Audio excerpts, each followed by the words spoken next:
This is the Padua Podcast Network. Running a Fever, episode 288. Shattering the yo-yo. Aches and pains.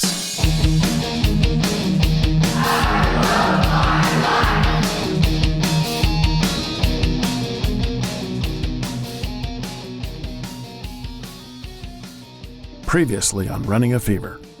And I start to it with some meditation on a reading from the book Jesus Calling, as I usually do.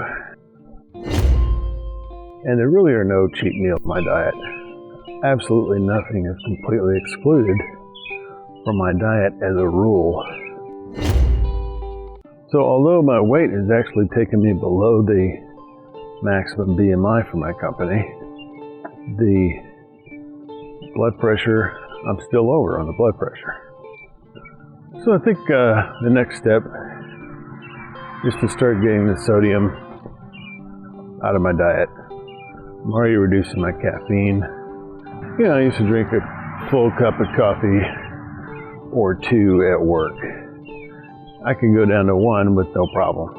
So I get down to one, and then I've been sort of reducing that down to, I use a 16-ounce cup.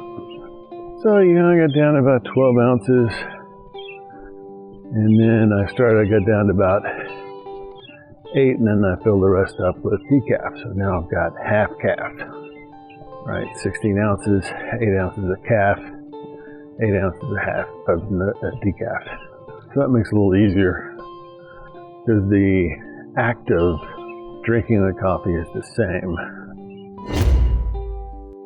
Talking to the doctor, who said, you know, he brought up the old doctor joke, it hurts when I do this, so don't do that. Basically, my shoulder, you know, if I'm doing an exercise that, you know, it hurts, then I need to back off from that. I'll do a quick warm up before I even start walking, because it's kind of cold. I just got up. So slowing down at work too. I'm not, for the last couple of days or so, I was doing 4 laps every hour, which is 880 steps. So I would be at, you know, 6,000 or 7,000 steps before I even left work. I'm not going to do that. I need to scale back a little bit. So I was definitely walking a lot more at work than I was out here, and I was doing it on the off days. So I want to stop doing that and just still get up and walk, but not be like pushing a step count or anything. Do a lap or two, maybe 2 of my workout days and 1 of the non-workout days.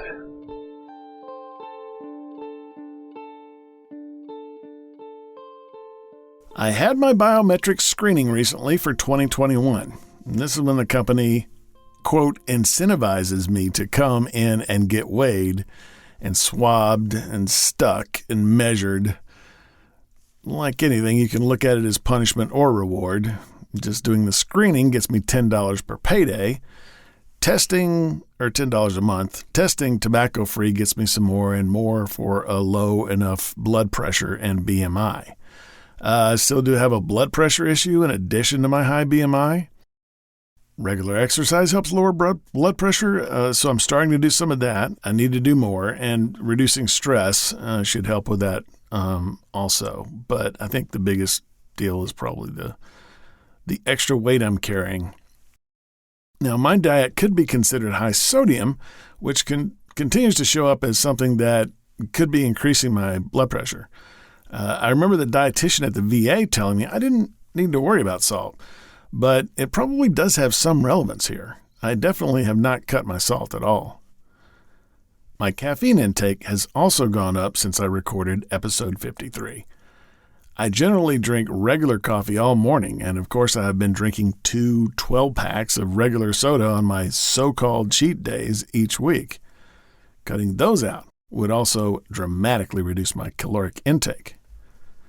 I find that at work these days I will sit for sometimes a couple of hours without even standing up, and I wind up groaning like an old man when I finally do get up. Last week, I wore my fitness watch, and that really helps because it reminds me every hour to get up and move around, at least get up and stretch, if not walk.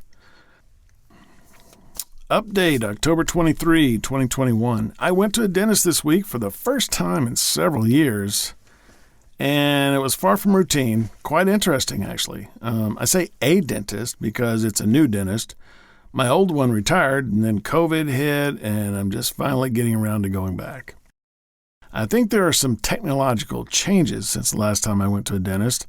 This was a comprehensive exam. It was going to be a cleaning as well, but I'll explain why that didn't happen.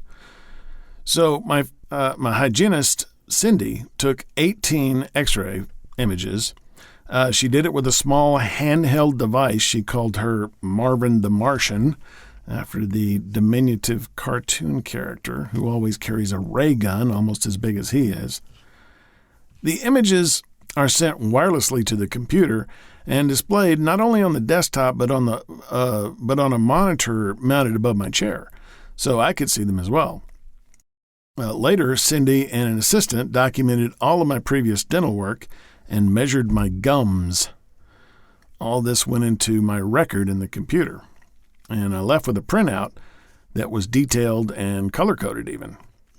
Later, I was told about some things that could affect my dental health besides just brushing and flossing.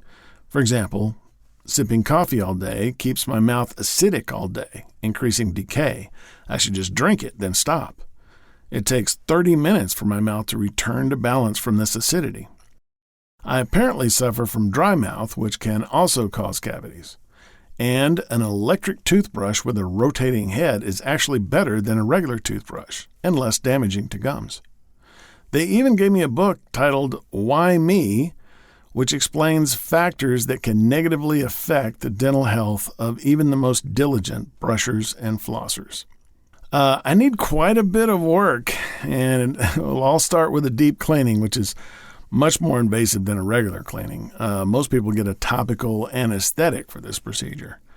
Then I will have a lot of work throughout 2022, including crowns and fillings and other stuff.